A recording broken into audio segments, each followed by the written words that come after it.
Today, I'm going to explain a sci-fi romance movie called The Shape of Water. Spoilers ahead. Watch out and take care.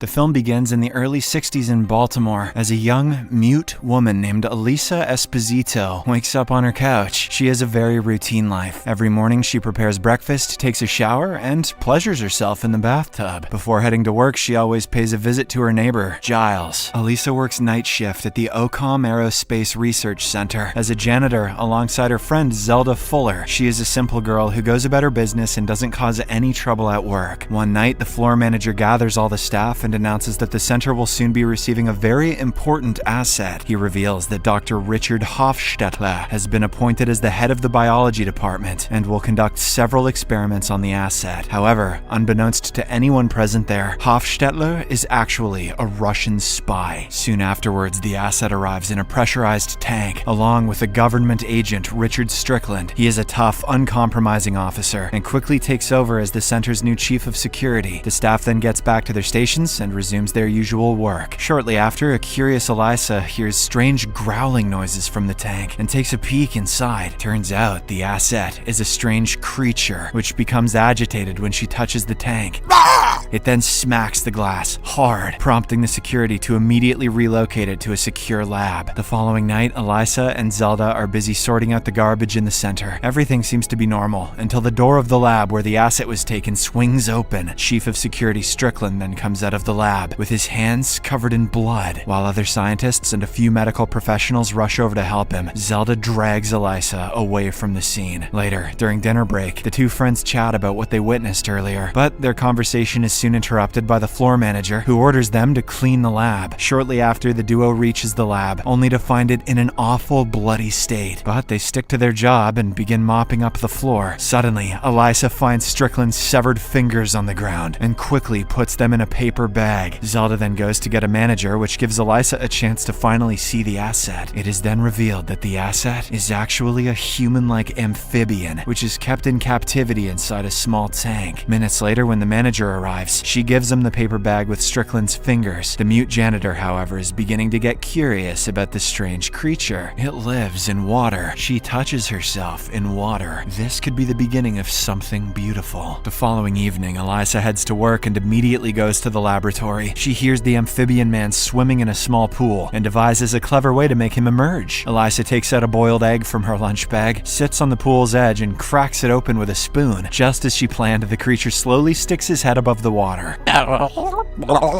and approaches her. Elisa then puts the egg down on the edge and gestures at the amphibian man to pick it up. To her delight, he calmly grabs the egg before jumping back into the water. In the next scene, Strickland calls Zelda and Elisa into his office. He is a very shrewd man and wants to thoroughly vet all the staff working in the center. He wants to know more about them and has taken a keen interest in Elisa's past. Through his research, he has come to know that she was abandoned as a baby on the banks of a river. Strickland then notices that she has scars on her neck and asks if they have anything to do with her being mute, but Elisa gestures that she doesn't think so because she wasn't able to speak even as a child. Before they leave, Strickland tells them to keep away from the creature in the lab. It is then revealed that he captured the beast in South America and dragged it back to the US. He cautions the janitors that the creature may look similar to a human, but it is still a monster. Nonetheless, Elisa continues to be intrigued by the creature. She regularly visits the lab after the scientists have left with an excuse of cleaning the place. One evening, Elisa takes out a small record player from her bag and places it next to the pool. She then plays music for the amphibian man and serves him a single egg. If he takes the egg without surfacing, she pauses the music to make him come out. Surely enough, the amphibian man pokes his head out and grunts in irritation.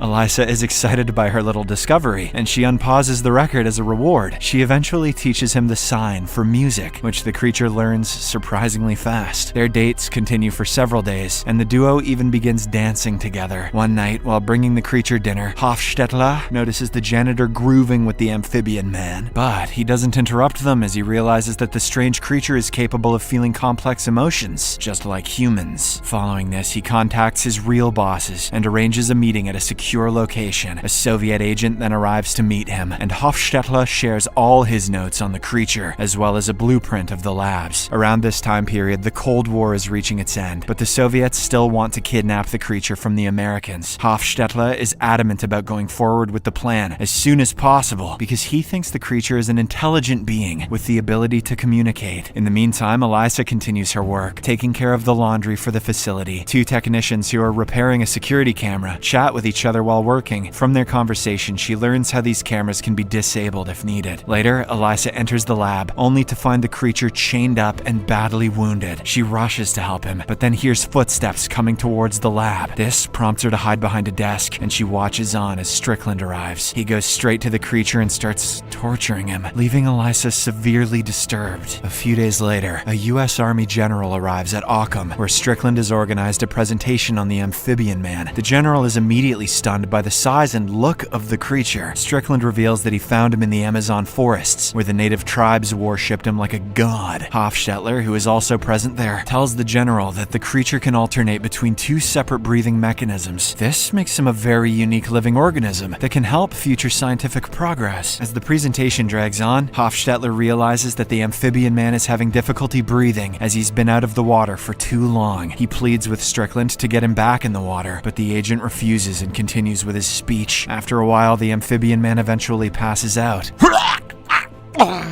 prompting the soldiers to take him into the pressure tank. Outside, Elisa hears the general talk to the scientists about his plan for the amphibian man. She cautiously follows them back to Strickland's office and overhears that the creature will soon be killed and dissected. That night, a frightened Elisa tries to acquire Giles's help to get the creature out of the facility. The middle-aged man initially laughs her off as he thinks she's joking about the amphibian man, but she is determined to help and reveals everything that she has seen at Occam. Upon hearing this, Giles eventually agrees, as he has known Elisa for a long time, and she has never lied to him. By this point, it is obvious that the mute girl loves the amphibian man. This is because he sees her the way no one has ever seen her before, as a person with no deficiencies. Meanwhile, Hofstettler meets with his associates again and informs them that the creature will soon be dissected. The Soviets fear that if the Americans are allowed to go forward with this, they might achieve a generational scientific breakthrough. Thus, the Soviet authorities order Hofstettler to disrupt the facility's power and use the distraction to kill the creature. Elsewhere, Elisa sits down with her neighbor and goes over their plan to free the creature from the lab. Giles prepares a vehicle to make it look like one of the laundry vans that do pickups from the facility. He plans to use fake documents to get to the lab by 5 a.m. As for Elisa, she has to take care of the security cameras and get the creature out in a laundry cart. But, unbeknownst to them, Hofstettler is preparing a poison to kill the creature. He is clearly unhappy about it, but knows there is no other option. That night, after almost everyone has gone home, Hofstettler goes to the office of the chief of security. There, he meets Strickland and makes a final plea not to kill the magnificent creature, but the latter refuses, and the two men break into an argument. While Strickland is distracted by the quarrel, Hofstettler sees something strange in one of the monitors. He notices Elisa moving a security camera and suddenly remembers where he had seen her before. This is the same girl that he had seen dancing with the amphibian man. He realizes that she is trying to free the creature and decides to help her instead. Following this, the covert Russian spy heads to the lab where the amphibian man is kept. Elisa also arrives a few minutes later with a laundry cart. To her surprise, the scientist gives her the keys to the chains that are tied around the creature's neck. He then hands her a special mixture to put in the water to keep him alive. Furthermore, he also tells her that he'll disable the power, giving her 5 minutes to run away. Next, Elisa gets the amphibian man out of the pool, frees him, and rolls him into the cart. Outside, Giles arrives at Occam's gate, but is stopped by a security guard. Strickland also notices the van on his CCTV monitor and suspects something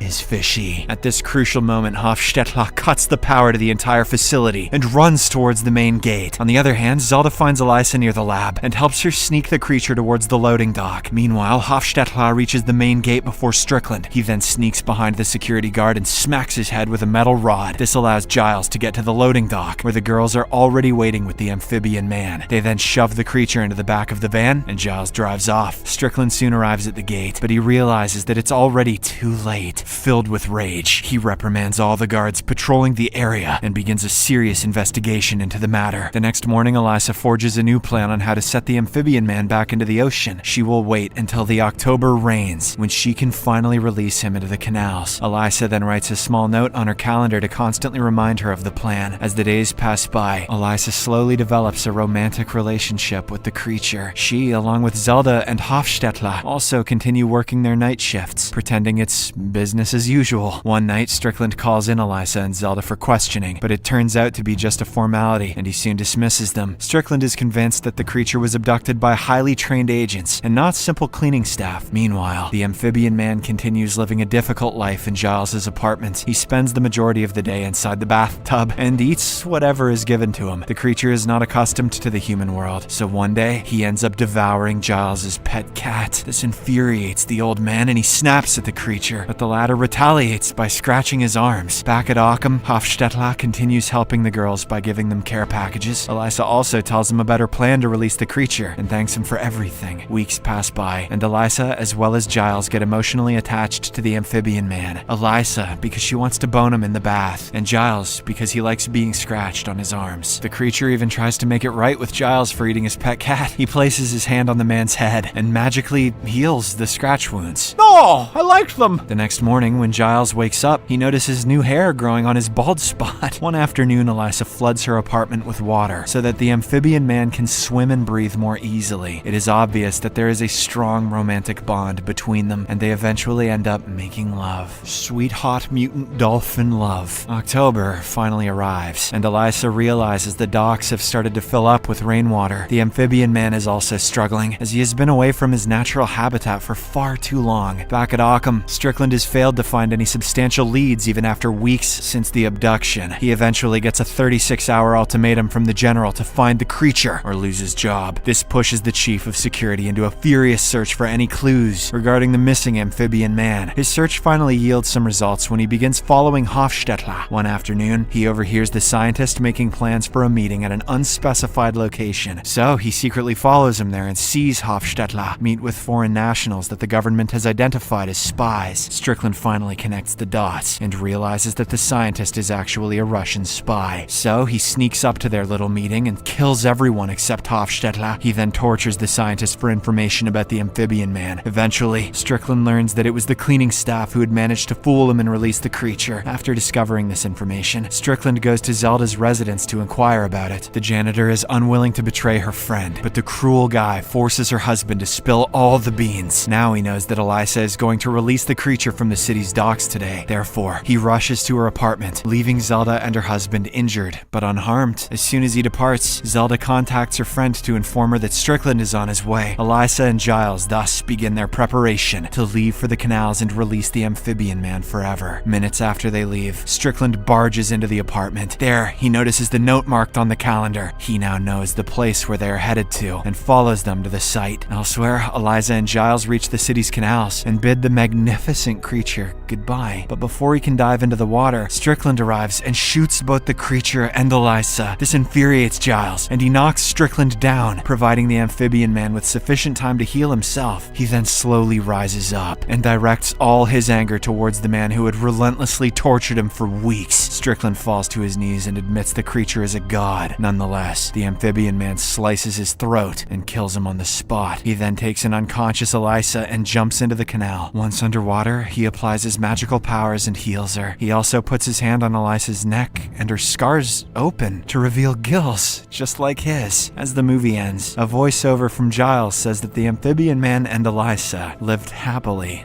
ever after. If you enjoyed this video, please don't forget to share it with your loved ones so they can enjoy it too.